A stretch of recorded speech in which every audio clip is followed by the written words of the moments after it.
Oo. Karon daw gaano naghahinog. Ano daw maramigan balak daw. Pagsulod ako sa balay wala man. Subong lang. Ano paggawas ko lang sa hangin guro na lamig kan. Oo, nabadapihan ka naman sa hangin.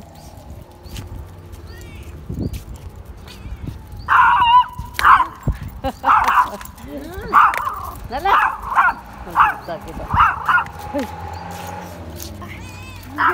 Nagot doon niya. Uy, Miming!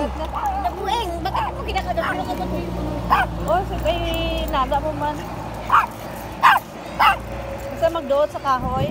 Doon niya. Kasi mahambal siguro. Ay, yung nakuha niya siguro, no? Oo, guro.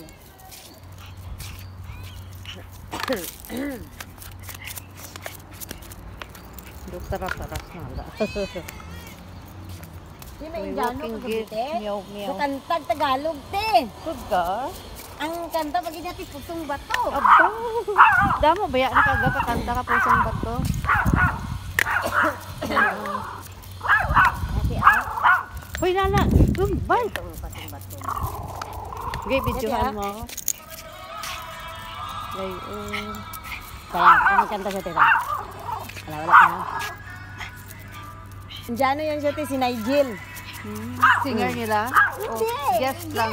Kasabay naman kahapon yung nag-bar. Guest, nag-ano lang sila Kasi dito. Jo nga tinginig ng nginig kasi nung nag-ano si Nigel, natawa si Nigel, sabi niya, di ba nakumanta siya ng kusong bato? Tapos pagka nag-chorus na, sabi ko ni kay Jo Kaling, kanta din tayo, tapos sigawan kami sa lamesa namin, sigawan kami ng kanta, tapos si Nigel kasi Gisabayan niyo. Oo, tapos di palakpakan ng mga to. Ganun lahat naman sumasabay pagka ano na chorus. Doon sa may ano te, ang kabilang lamesa kasi si Nigel. Alam mo bang lumapit siya kay Jo? Sabi niya, thank you very much. Si Jo, ate. Sabi ko. Tingnan nagpa-thank you siya kay Jo. Hindi, nalasing na. Kaya hawak na lang ng hawak. Ay, siya. Tapos, tawang-tawa ako. Tapos, ate! Tapos sabi niya, ikaw dito. Tapos tumayo ako. Sabi ko, Nigel, Sir Nigel, okay lang. Huwag siya hawakan kasi first time yung magbabar dito. Hindi siya sanay. Sabi niya, sorry Mariel, hindi ko sasadya. Sabi ko, sorry, it's okay. Sabi na, no, I just like, tapos nag-explain siya.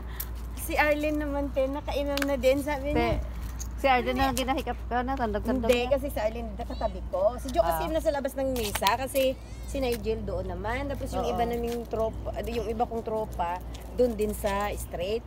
Pero kaming tatlo, parang isang mesa